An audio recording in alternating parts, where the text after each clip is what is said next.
ہی ہے کہ لا الہ الا ہو، نہیں ہے کوئی عبادت کے لائق مگر وہی الحی، کیونکہ ہمیشہ زندہ رہنے والا ہے، کبھی موت نہیں آئے گی۔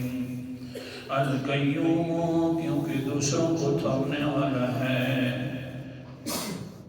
لا تأخذہ سنۃ ولا نوم، نہ اس کو نیند آتی ہے اور نہ اونگ، لہ ما فی السماوات وما فی الارض، اسی ہی کی ملک کے اندر ہے جو کچھ آسمانوں میں موجود ہے اور جو کچھ زمین کے اندر موجود ہے۔ لا الہ الا اللہ، یہ سورۃ البقرہ کا خلاصہ تھا اور اہم مضمون تھا۔ اللہ تعالیٰ نے اس کو ثابت کیا اور آیت الکرسی میں اللہ رب العزت نے دلائل عقلیہ کے ساتھ ثابت کیا۔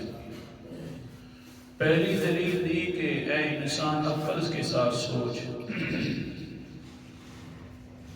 میں ہی صرف عبادت کے لائق ہوں، جن کو تو عبادت کے لائق سمجھتا ہے وہ زندہ نہیں رہتے، اور میں ہمیشہ سے زندہ ہوں، زندہ رہوں گا، میرے اوپر کبھی موت نہیں آئے گی۔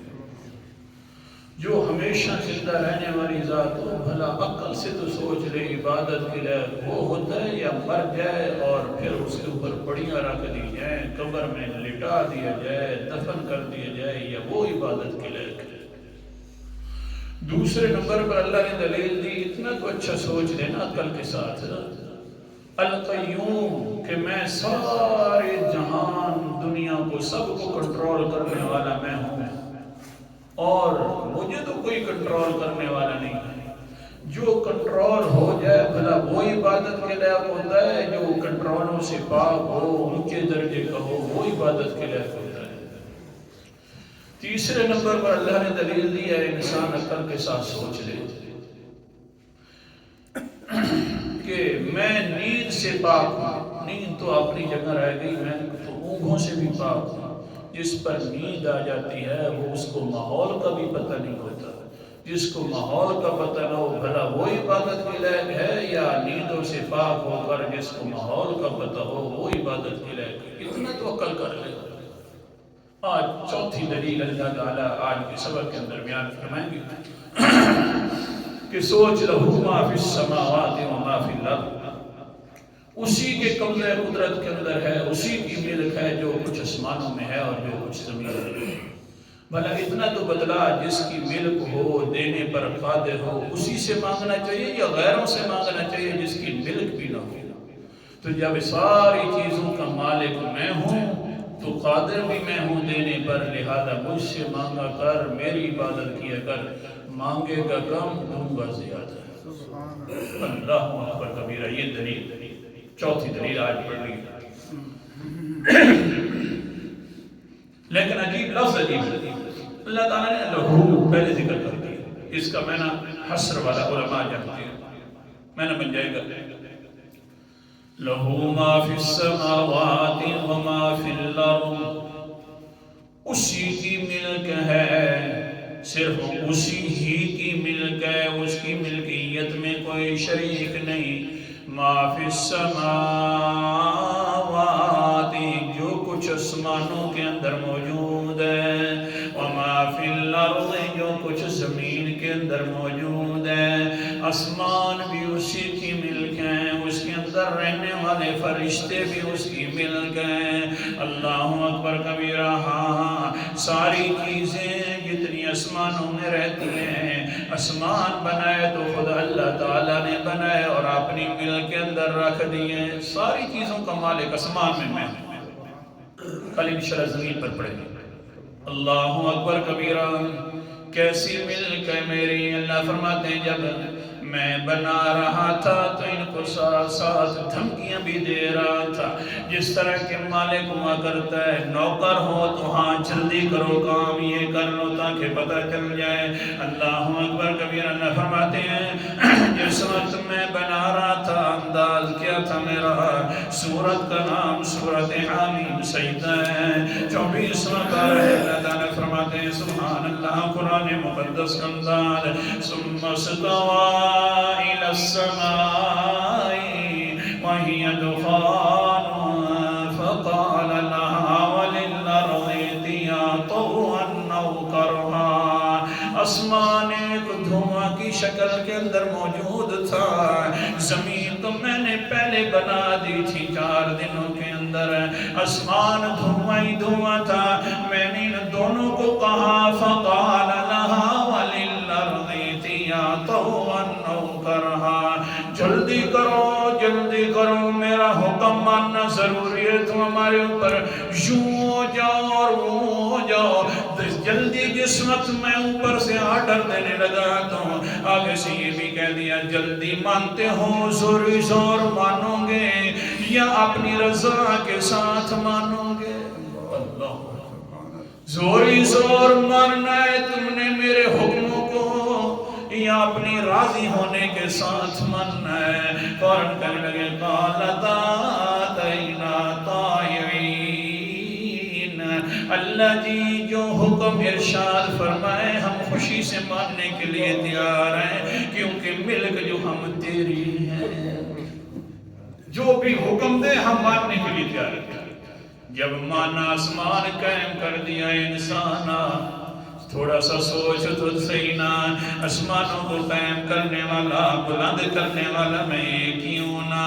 ملک بھی میری چلتی ہے۔ سورت کا نام سورۃ الرعد ہے، دوسرے 2 نمبر آیت ہے اور 13واں پارہ ہے۔ اللہ تعالیٰ فرماتے ہیں اللہ الذی رفع السماوات بغیر عمد ترونہا، پھر میں نے آسمان بنا دیے، چھت بنا دی، نیچے ستونوں کی ضرورت ہوتی ہے، آخر کار بلند کاریگر تھا اللہ رب العزت۔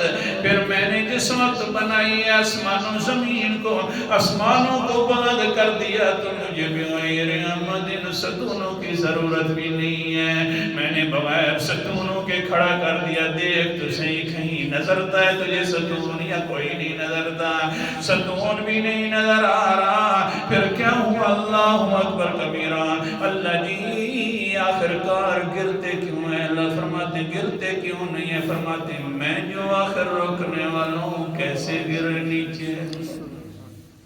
کہہ دو سبحان اللہ۔ توبہ یار۔ سورت کا نام سورت فاتر ہے، 22واں پارہ ہے، قرآن مقدس کا انداز سنا رہا ہوں۔ اللہ اکبر کبیرہ۔ اللہ تعالیٰ فرماتے ہیں ان اللہ یمسک السماوات والارض ان تزولا ولئن زالتا ان امسکہما من احد من بعدہ، بے شک اللہ تعالیٰ نے آسمان و زمین کو کنٹرول کر رکھا ہے، نہ ہلتے ہیں نہ گرتے ہیں۔ ان وَلَئِن زَالَتَا إِنْ أَمْسَكَهُمَا مِنْ أَحَدٍ مِّن بَعْدِهِ، اگر آسمان و زمین اپنی جگہ سے ہلنا شروع کر دیں انسان، بھلا تم اتنا تو سوچنا کوئی ہے روکنے والا اس ذات کے علاوہ؟ کون نیچے جا کر ستون دے گا؟ کون پھر اس زمین کے نیچے جا کر اپنی صراطیں پوری کرے گا؟ نہ وہ ہلنے لگ جائے، زلزلہ جب بھی آتا ہے تو سارے کہتے ہیں اللہ اکبر، اللہ بچائی مہربانی فرما۔ زلزلے کے وقت کسی پیر کو نہیں بلاتے ہیں، بڑے بڑے بھی جو ہوتے ہیں وہ بھی کہتے ہیں اللہ اللہ اللہ اکبر اللہ اکبر۔ کسی سید کو، کسی ولی کو، کسی نبی کو صرف ایک جھنجھوڑا دیتا ہوں تو میری توحید مان لیتے ہو، تمہیں یقین ہو جاتا ہے کہ ان کے اوپر کنٹرول کرنے والا اور مالک صرف اللہ ہے۔ زلزلے کا وقت مانتے ہو تو ہر وقت مانا کرو کنٹرولر ہے ان کا تو کون ہے؟ اللہ اکبر۔ حدیث حدیث پاک بخاری شریف. سبحان اللہ. اللہ جیسا سمجھاتا ہے ایسا کوئی نہیں سمجھا سکتا، لیکن انسان بھی تو کوئی سمجھے نا. بخاری شریف کی حدیث ہے، اوپر سے پیغمبر بھی سبحان اللہ سبحان اللہ تشریح کرتے ہیں تو کیسے. بخاری شریف کی حدیث ہے، عن عبداللہ ابن عباس رضی اللہ تعالیٰ عنہ قال كان النبي صلى الله عليه وسلم إذا قام من الليل يتهجد قال. حضرت عبداللہ ابن عباس رضی اللہ تعالیٰ عنہ فرماتے ہیں حضور صلی اللہ علیہ وسلم جب بھی تہجد کے وقت بیدار ہوا کرتے تھے تو اوپر اپنا منہ مبارک اٹھا کر لفظ پڑھا کرتے تھے اللہم لک الحمد انت قیم السماوات والارض وما فیہن وَلَكَ الْحَمْدُ لَكَ مُلْكُ السَّمَاوَاتِ وَالْأَرْضِ وَمَا فِيهِنَّ اللَّهُمَّ لَكَ الْحَمْدُ أَنْتَ نُورُ السَّمَاوَاتِ وَالْأَرْضِ وَمَا فِيهِنَّ اللَّهُمَّ لَكَ الْحَمْدُ أَنْتَ الْحَقُّ وَقَوْلُكَ الْحَقُّ وَوَعْدُكَ الْحَقُّ وَلِقَاؤُكَ الْحَقُّ الْجَنَّةُ حَقٌّ وَالنَّارُ حق والنبيون حق ومحمد صلى الله عليه وسلم حق والنار والصراط حق لهما اللهم لك الحمد إني لك أسلمت وبك آمنت وإليك توكلت وإليك أنبت وبك خاصمت وإليك حاكمت اللهم اغفر لي ما قدمت وما أخرت وما أسررت وما أعلنت اللهم لك الحمد أنت المقدم والمؤخر لا إله اللہ. سبحان اللہ. کیا فرماتے ہیں اللہ جی آسمانوں کو کھڑا کرنے والا قائم کرنے والا تو ایک ہی کلی ذات ہے، زمینوں کے اندر پھر نظام چلانے والا بھی تو ایک اللہ ہے. یا اللہ ساری قدرتیں تیری ہیں اللہ کا ملک السماوات والارض. یا اللہ آسمان و زمینوں کی بادشاہت بھی تیرے پاس ہے، ان کے اندر جو زمین کے اندر بادشاہ پھر رہے وہ بھی یا اللہ تیرے پاس ہیں، تو ہی نے ان کو بنائے. یا اللہ آسمان و زمین منور ہے تو تیرے نور سے منور ہے. اللہ جی کون کون سی بات کروں، بلکہ آسمانوں کے اوپر اگر جنت ہے تو وہ بھی حق ہے، زمینوں کے نیچے جہنم ہے تو وہ بھی حق ہے. تیری بات بھی حق ہے، تیرے وعدے بھی حق ہے، تیری ملاقات بھی حق ہے، سارے نبی بھی حق ہے، محمد صلی اللہ علیہ وسلم بھی حق ہے. اللہ اکبر کبیرہ. کبھی بعد میں اس حدیث کا میں نے ٹائم بڑا کم ہے. کیا فرمایا نا اللہ جی ساری چیزوں کا کنٹرولر، آسمان و زمین کا کنٹرولر بھی تو ایک ہی اللہ ہے. وَلَئِن زَالَتَا إِنَّ تھوڑا سا سوچو تو صحیح پیغمبر اٹھیں اور یہ الفاظ وہ زبان پر تو کیا ماحول ہوتا ہے. اللہ اکبر کبیرہ. سا یہ بھی کہتے ہیں اللہ جی یہ ساری چیزیں تو کرنے والا ہے، جب ساری چیزوں کا مالک تو ہے تو وَلَكَ الْحَمْدُ تعریفوں کا مالک بھی صرف تو ہے. اللہ اکبر کبیرہ.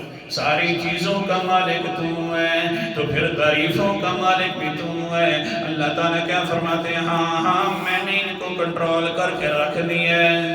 انشاءاللہ کل آگے پڑھیں گے. بہرحال اتنا سبق نکلا سمجھ آیا کہ بھئی آسمان و زمین کی ملک ہے تو صرف کس کے پاس ہے؟ جب مالک میں ہوں، اس کے اندر جو چیزیں ہیں اس کا مالک میں ہوں، دینے پر قادر میں ہوں، تو پکارا بھی مجھے کرو، میں پھر تمہیں دوں گا. کم پکارو گے، کم بلاؤ گے، کم مانگو گے، میں تمہیں زیادہ دوں گا. اللہ تعالیٰ عمل کرنے کی توفیق عطا